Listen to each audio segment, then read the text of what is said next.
Halo semuanya, apa kabar? Shalom. Senang sekali saya boleh diberikan kesempatan untuk boleh berbagi renungan singkat kepada teman-teman semua. Namun sebelumnya izinkan saya untuk memperkenalkan diri. Nama saya adalah Wendri dan saya adalah teman dari Kak Audrey. Jadi kami adalah teman sekampus, teman sekelas, dan teman seperjuangan pula. Oke baik, saya kira demikian perkenalan singkat dari saya. Sekarang kita akan sama-sama belajar firman Tuhan yang terambil dari kitab Amsal pasal yang pertama ayat yang ketujuh. Amsal pasal yang pertama ayat yang ketujuh, demikianlah bunyi firman Tuhan. Takut akan Tuhan adalah permulaan pengetahuan, tetapi orang bodoh menghina hikmat dan didikan. Takut akan Tuhan adalah permulaan pengetahuan. Nah teman-teman, kalau mengikuti berita yang berkembang saat ini, maka kita akan menemukan satu berita yang sangat menyedihkan hati kita. Bagaimana mungkin seorang menteri sosial yang seharusnya mengatur pemberian paket sembako atau bantuan sosial kepada masyarakat yang betul-betul sangat membutuhkan secara utuh, tapi justru yang terjadi malah sebaliknya. Menteri sosial itu meraup keuntungan dari situasi dan kondisi yang sulit seperti ini.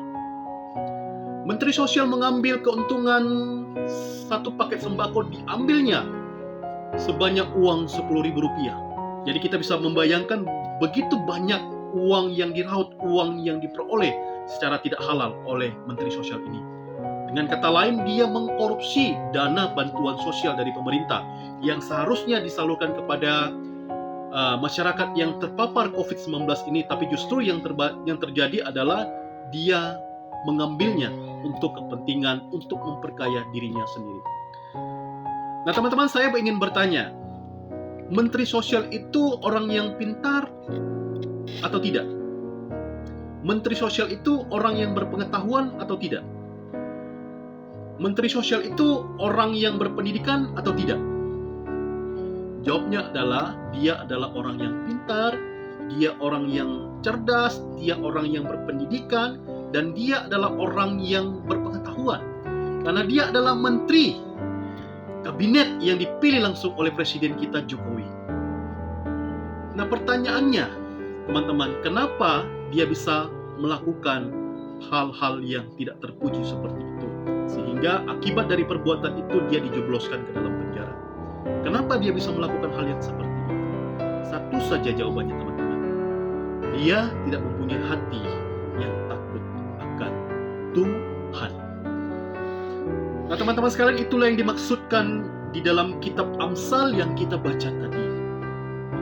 Nah teman-teman, baik sekali kita menjadi orang yang pintar, baik sekali kita menjadi orang yang berpendidikan, dan baik sekali kita menjadi orang yang berpengetahuan.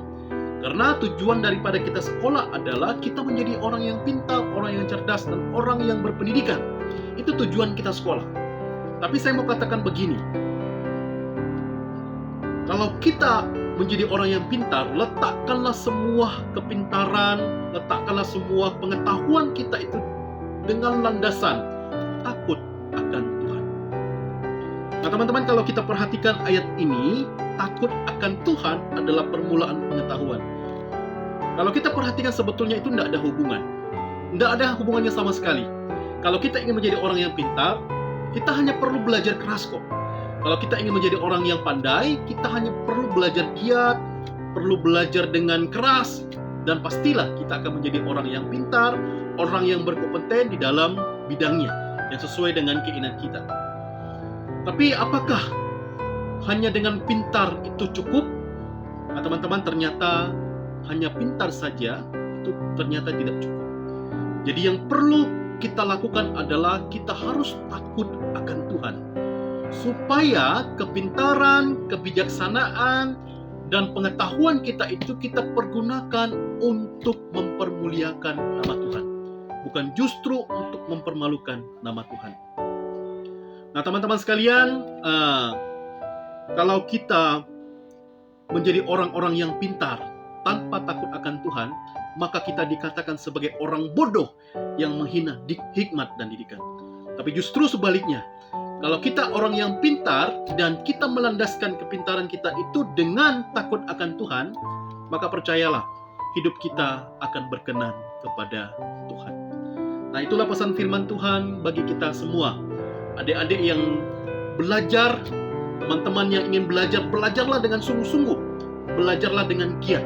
Kejarlah mimpimu. Kejarlah cita-citamu setinggi langit. Tapi jangan lupa, landaskan semuanya itu, dasarkan semuanya itu dengan takut akan Tuhan. Karena dengan takut akan Tuhan, maka hidupmu dan hidupku akan berkenan kepada Tuhan. Oke? Jadi, jangan lupa ya, harus hidup takut akan Tuhan. Semangat belajar, walaupun secara daring, walaupun secara online, tetap semangat, tetap giat belajar, tapi jangan lupa hidup takut akan Tuhan. Oke? Terima kasih, dan demikian renungan singkat yang bisa kakak bagikan. Kiranya ini boleh bermanfaat bagi kita semua, dan Tuhan memberkati kita semua. Amin. Terpujilah Tuhan.